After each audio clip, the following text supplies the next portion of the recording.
Detrás de los fraudes más devastadores no siempre hay violencia. A menudo solo hacen falta palabras bien calculadas y una pequeña dosis de manipulación que se termina complementando con el denominador común en estos casos, la ambición humana. Las estafas piramidales son un arte oscuro, un juego en el que unos pocos ganan a costa de la ingenuidad de unas miles, y en algunos casos, millones de personas. Una práctica que, a pesar de haberse repetido una y otra vez en los últimos años y de contar con una serie de patrones que la delatan, hoy parece estar más de moda que nunca. Un modelo para timar que no discrimina, atrapa a los ricos del mismo modo que seduce a los pobres. Las siguientes historias son un recorrido por los 3 esquemas Ponzi más grande de todos los tiempos. 3 estafas de proporciones gigantescas que, en su momento, conmocionaron a la comunidad internacional, debido no solo a la magnitud del golpe, sino a quienes lo habían orquestado. Hablamos de maestros del engaño que construyeron imperios de mentiras y arrasaron con la fortuna de los ricos y con los ahorros de los pobres. Falsos inversionistas que prometieron riqueza ilimitada y, en el proceso, dejaron un legado de ruina, desconfianza y quiebra. Pero, ¿quiénes fueron los genios detrás de estas redes de ilusiones? ¿Cómo lograrán convencer a miles, incluso a millones de personas? ¿Y por qué fueron finalmente descubiertos? Acompáñanos hasta el final de este video si te interesa saberlo. Pero antes, recuerda suscribirte al canal, regalarnos un like y dejarnos en los comentarios desde qué país nos sigues. Al escuchar la palabra estafa piramidal o esquema Ponzi, lo primero que a muchos nos puede venir a la cabeza es el nombre Joseph Madoff, o para quienes están familiarizados con el mundo de las criptomonedas, la estafa de la empresa OneCoin o el tristemente célebre Sam Bankman-Fried y su exchange de criptomonedas FTX, que en 2022 sacudió los cimientos del mundo cripto, pero fue Carlos Ponzi quien puso este modelo de estafa de moda, aunque como muchos erróneamente afirman, no fue su creador. De su pasado se sabe que Carlo Pietro Giovanni Guglielmo Tebaldo Pozzi, como era su verdadero nombre, era oriundo de Lugo, Italia, y nació un 3 de marzo de 1882. Ponzi creció en una familia pobre, alejado de la modernidad del nuevo siglo y de las oportunidades que ésta ofrecía. Consciente de que en su natal, Italia, las probabilidades de salir adelante y tener una vida decente eran prácticamente nulas, decide embarcarse hacia los Estados Unidos. Al llegar a Norteamérica a sus 21 años de edad, trabaja como camarero y lavaplatos en hoteles y restaurantes de Boston. Así estuvo durante unos años, hasta que, mediante la recomendación de un conocido, consigue trabajo en un banco en Canadá. Es precisamente trabajando para esa entidad financiera donde da inicio a su carrera delictiva. Tras un intento de falsificación de un documento de identidad de una anciana, a la que pretendía robar los ahorros depositados en el banco, Ponzi es descubierto y condenado a 3 años de cárcel.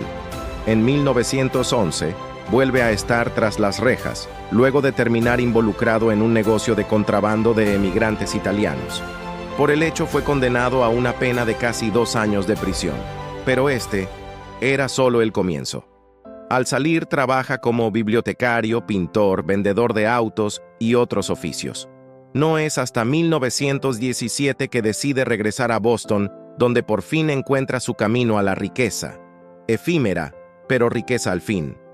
Después de pasar por varios empleos y ya cansado de obedecer órdenes y lidiar con jefes, Charles se lanza al emprendimiento y se convierte en corredor comercial.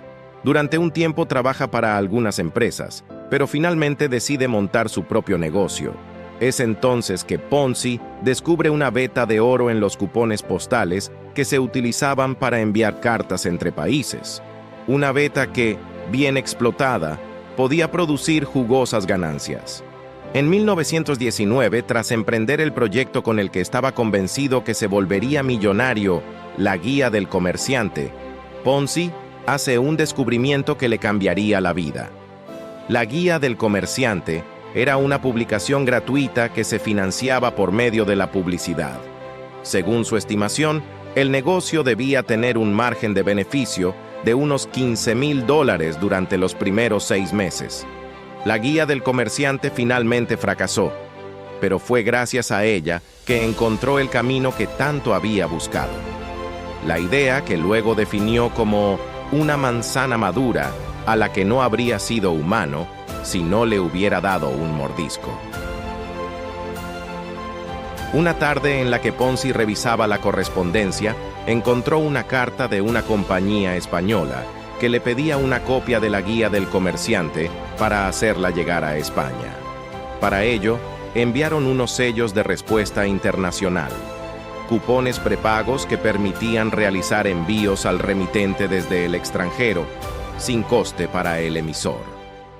Por un acuerdo internacional, los cupones no tenían en cuenta la fortaleza de la moneda de cada país, ya que eran emitidos por la Unión Postal Universal. Los sellos emitidos en países con monedas depreciadas se podían cambiar por sellos en Estados Unidos. Producto de la inflación por la que atravesaban algunos países, los sellos podían comprarse a muy bajo precio y enviarse a Estados Unidos, donde se cambiaban por estampillas del correo. Era como si en la actualidad pudieras comprar un sello en Estados Unidos por $1 y venderlo en Europa por €1, y al convertir este euro a la moneda anterior, tendrías $1.10. Para los que están familiarizados con el mundo cripto, sería como hacer arbitraje de criptomonedas. Al percatarse de esta distorsión, Ponzi también se dio cuenta de la enorme rentabilidad que podría tener este negocio. Temeroso de que alguien se le adelantara y le robara la idea, crea la empresa Securities Exchange Company de venta de cupones de respuesta postal. Las fabulosas rentabilidades que promete hace que algún que otro inversor dubitativo toque a su puerta. Un mes después, cuando ven el jugoso retorno de su inversión, la voz se corre y todo se sale de control. Charles Ponzi, el bibliotecario, pintor, vendedor de autos, corredor comercial y estafador italiano, ahora era el hombre más solicitado de todo Boston. La empresa creada por Ponzi era una sociedad sin socios que tenía un solo empleado, él. Y aunque puede que sus habilidades como inversor fueran cuestionables, su poder de convencimiento no. Fue esto lo que le facilitó el camino, ya que las personas le empezaron a entregar el dinero con entera confianza. Cuentan que en una ocasión, uno de sus primeros clientes, quien era un vendedor de muebles, entró airado a su oficina reclamando unas cuotas atrasadas de una compra hecha a plazos. Media hora después, salió del lugar sonriente, sin cobrar su dinero, y convencido por Ponzi de prestarle $100 a cambio de devolverle 200 en 60 días. La promesa que le hacía a los inversionistas era que, por la cantidad de capital que depositaran, recibirían una ganancia del 50% en 45 días o 100% pasado los 3 meses. Otro dato es que Ponzi no limitó la cantidad de depósito, por lo que podían invertir $1 si era lo que tenían. El estafador sabía que el éxito del negocio no estaba en la cantidad de dinero, sino en el número de clientes y en la confianza que fuera capaz de generar.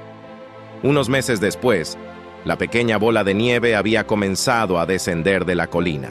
Se había convertido en una enorme avalancha que muy pronto destruiría todo lo que se interpusiera en su camino. Todo Boston se enriquece rápidamente con Charles Ponzi, el creador de fortunas, un moderno rey Midas. Préstale tu dinero de $50 a $50,000 y en 90 días te devuelve el doble de lo que le diste. Así rezaba el periódico The Evening Post de New York, quien se hacía eco de lo que estaba ocurriendo en la ciudad vecina. La gente corría con las manos llenas de dinero hacia su oficina.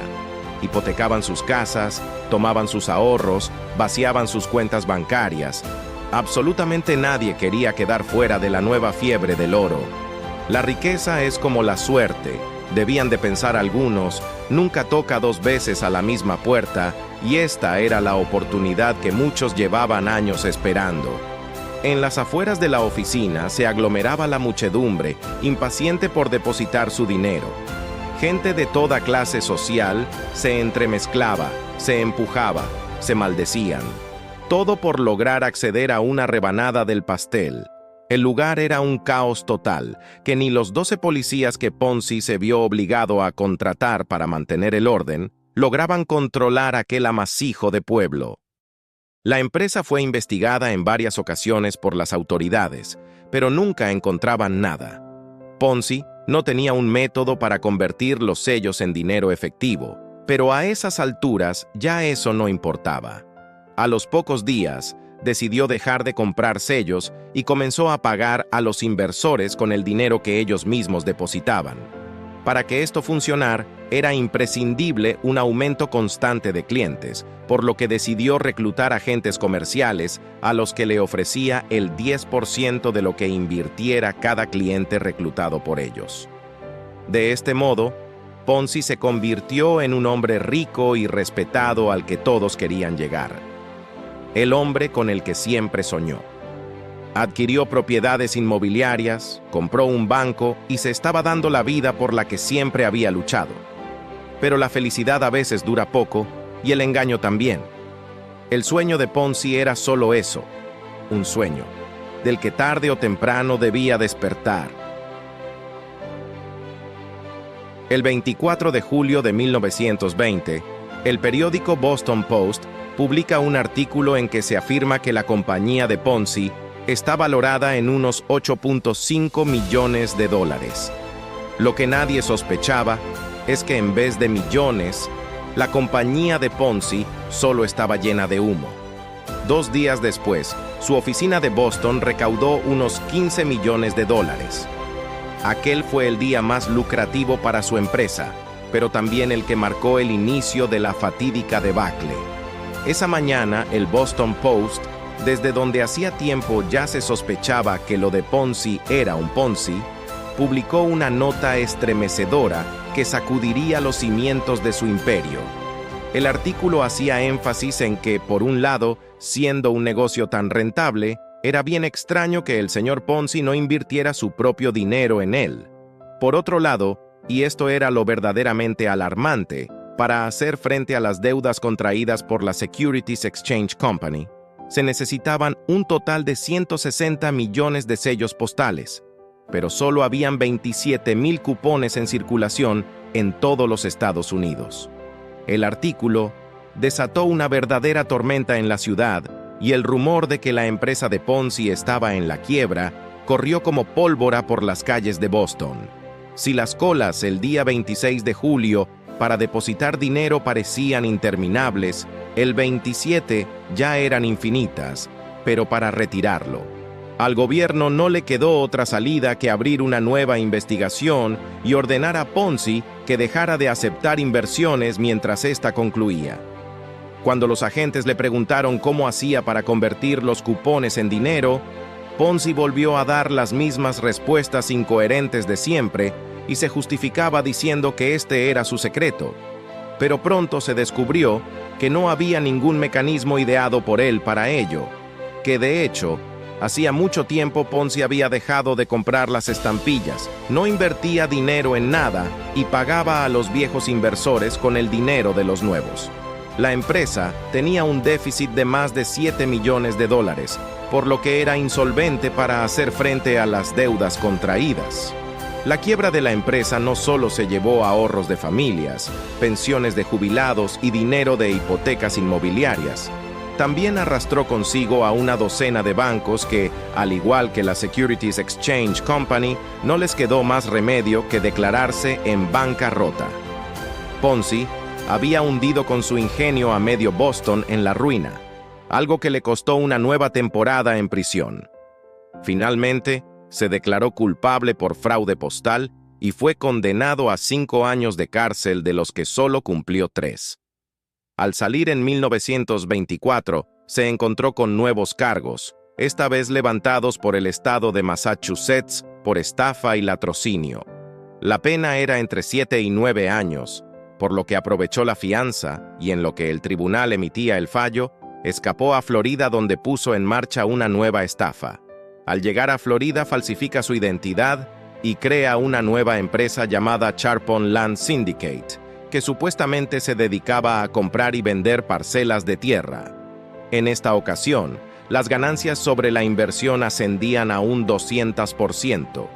Todo iba bien hasta que el gobierno de Florida decidió cerrar su empresa, por vender certificados de deuda sin los permisos requeridos. Al no poder pagar a sus acreedores, desaparece de la ciudad para reaparecer en Texas, desde donde pretendía huir a Italia. Pero es capturado cuando intenta abordar un barco mercante. Ponzi es devuelto a prisión, donde cumple 9 largos años. Tras ser liberado en 1934, termina siendo deportado a Italia, ya que nunca adquirió la ciudadanía norteamericana. Con la ayuda de un primo que tenía un puesto importante dentro del gobierno fascista de la época, consiguió comenzar a trabajar en el servicio internacional de la aerolínea Ala Litoria. Más adelante, se estableció en Brasil como director comercial de la aerolínea, hasta que en 1941 el gobierno de Brasil canceló el permiso de la aerolínea para operar en el país. Desempleado y atrapado en Brasil como consecuencia de la Segunda Guerra Mundial, sobrevivió como pudo. En 1948 sufrió un derrame cerebral que dañó su vista y le provocó una parálisis motora parcial. Murió en un hospital de Río de Janeiro el 18 de enero de 1949.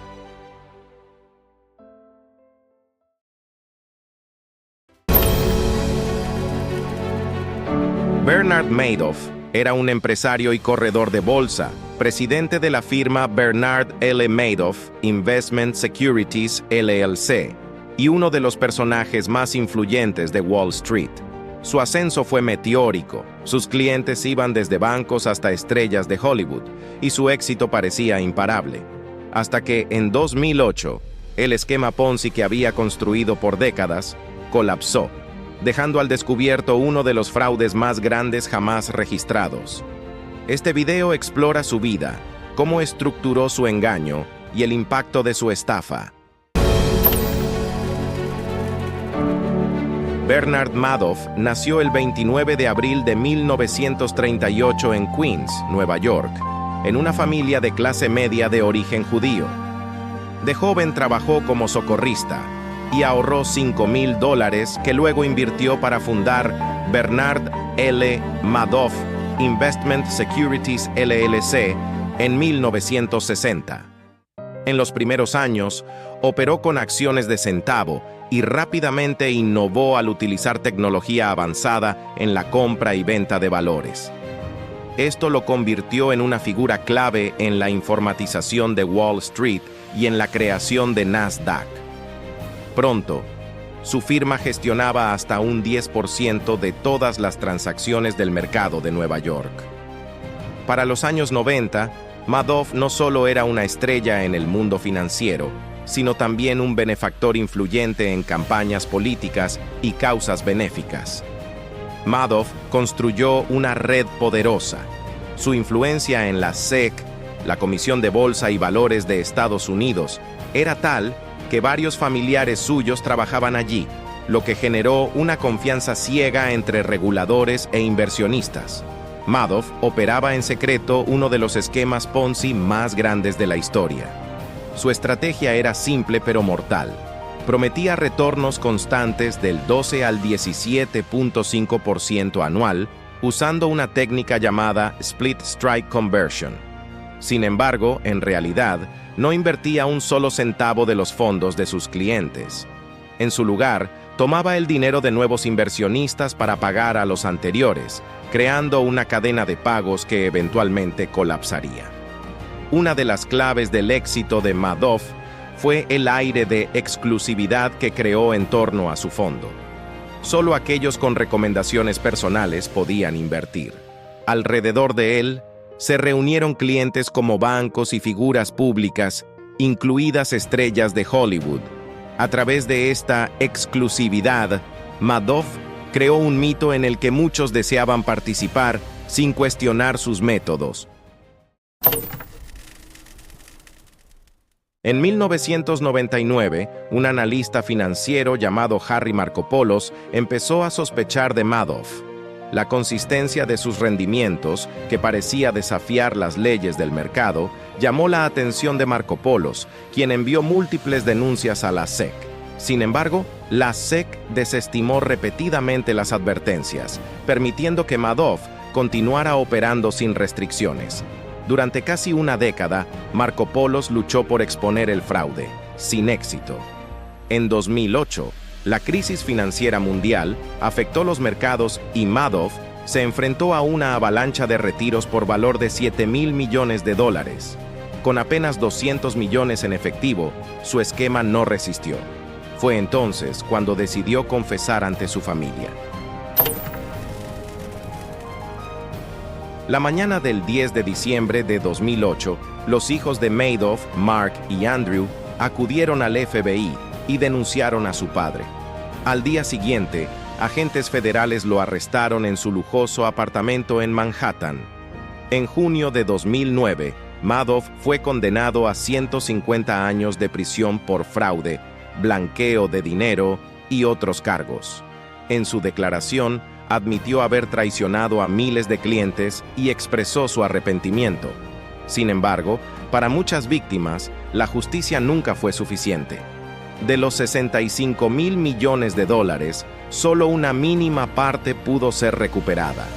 Los hijos de Madoff, Mark y Andrew, vivieron bajo sospecha hasta su muerte. Mark se suicidó en 2010, mientras que Andrew murió de cáncer en 2014. La historia de Bernard Madoff es un ejemplo desgarrador de cómo la codicia puede llevar al colapso, no solo de un imperio personal, sino de la confianza de miles de familias y empresas en el sistema financiero. A pesar de su aparente éxito, Madoff construyó su vida sobre mentiras que acabaron destruyendo tanto a él como a su familia. Su historia nos recuerda los riesgos de la ambición desmedida y la importancia de la vigilancia en los sistemas financieros.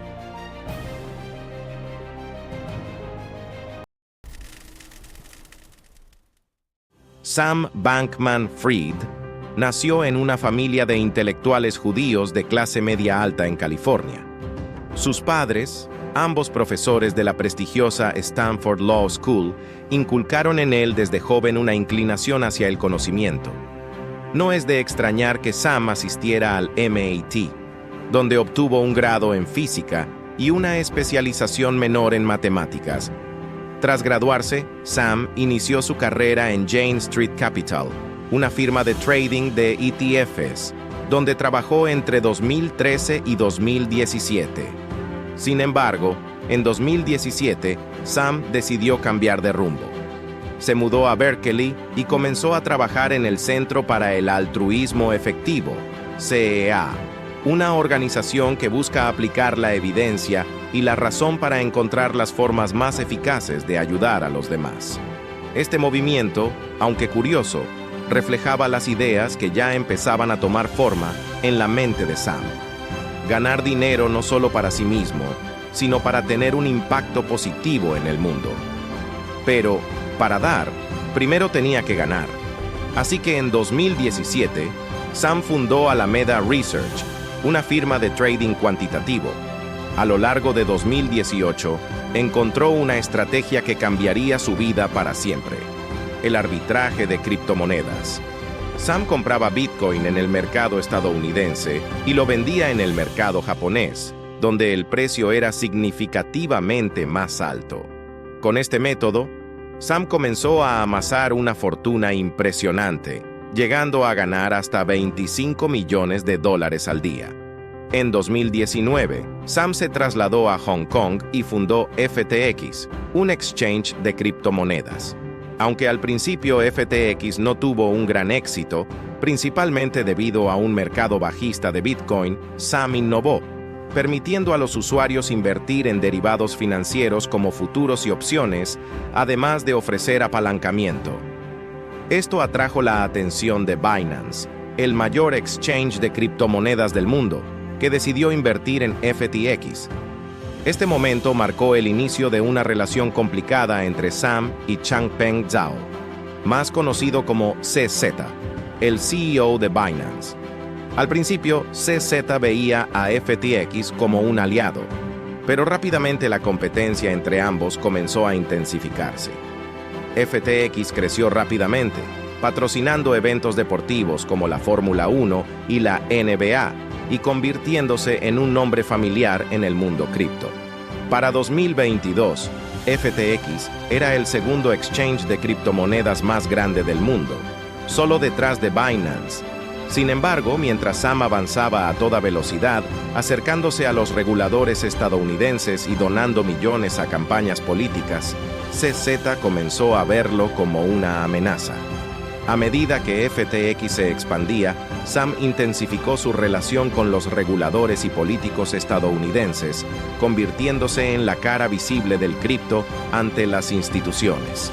Incluso llegó a ser el segundo mayor donante individual del Partido Demócrata durante las elecciones de 2020, con donaciones que ascendían a $40 millones. Esto generó especulaciones sobre sus verdaderas intenciones. ¿Quería realmente un mundo mejor o estaba comprando su influencia en la futura regulación de las criptomonedas? Mientras tanto, CZ, cada vez más incómodo con el crecimiento de FTX, decidió deshacerse de su participación en la empresa, vendiéndola de vuelta a Sam por $2.000 millones. Una gran parte de este pago se realizó en FTT, el token nativo de FTX. Aquí es donde la relación entre ambos comenzó a deteriorarse.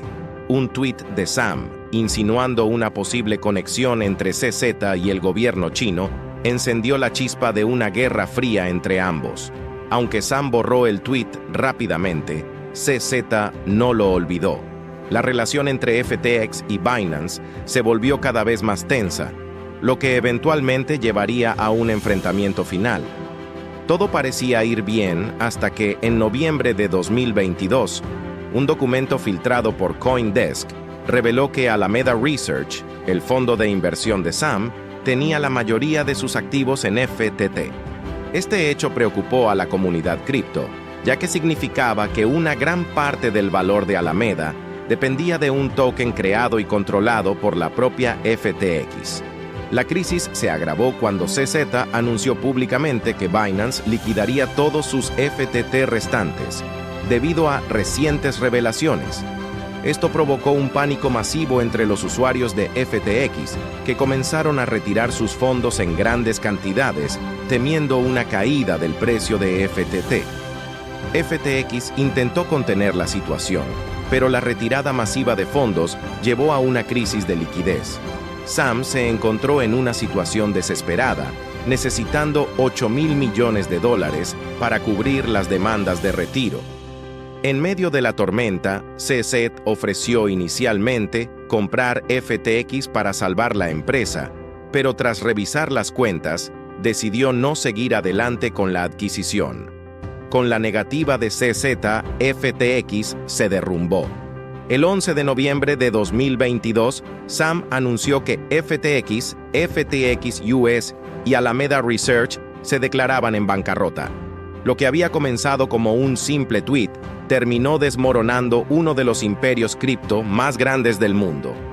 El colapso de FTX no solo afectó a Sam y sus empresas, sino que sacudió a todo el ecosistema cripto. Muchos exchanges comenzaron a enfrentar problemas de liquidez y la confianza en la industria se desplomó. Además, comenzaron a surgir detalles inquietantes sobre la gestión interna de FTX y Alameda. Se reveló que Sam y su círculo cercano, compuesto por amigos de sus días en Jane Street y el MIT, vivían en una lujosa mansión en las Bahamas. A pesar de la imagen pública de Sam como un millonario humilde que conducía un Toyota Corolla y vestía ropa sencilla, la realidad era muy diferente. Además, se descubrió que Sam había transferido en secreto $10.000 millones de fondos de clientes de FTX a Alameda para realizar inversiones de alto riesgo. Pero la historia no terminó ahí. A medida que los detalles salían a la luz, se reveló que FTX había permitido retiros selectivos solo para los residentes de las Bahamas, lo que generó una indignación masiva entre los usuarios atrapados con fondos congelados en la plataforma. Como si la situación no pudiera empeorar, FTX fue hackeado pocos días después de su quiebra, y $600 millones desaparecieron de las cuentas de la empresa. Aunque no se ha confirmado, algunos rumores sugieren que este hackeo pudo haberse realizado usando la puerta trasera que Sam y su CTO, Gary Wang, habían creado para mover fondos de manera no detectada. La quiebra de FTX marcó el inicio de una nueva era de incertidumbre en el mundo cripto. Las autoridades comenzaron a investigar a otros exchanges por posibles problemas de liquidez y la confianza en el sector se desplomó. La de Sam Bankman-Fried es una historia de ambición desmedida, decisiones imprudentes y una confianza excesiva en un sistema que terminó traicionándolo. FTX, que alguna vez fue un símbolo de innovación y éxito en el mundo cripto, se convirtió en un recordatorio de lo frágil que puede ser este mercado. Lo que queda claro es que la regulación de las criptomonedas ya no es una cuestión de sí, sino de cuándo y cómo. Sam Bankman-Fried podría haber querido cambiar el mundo, pero al final fue su propia ambición la que lo llevó a la ruina.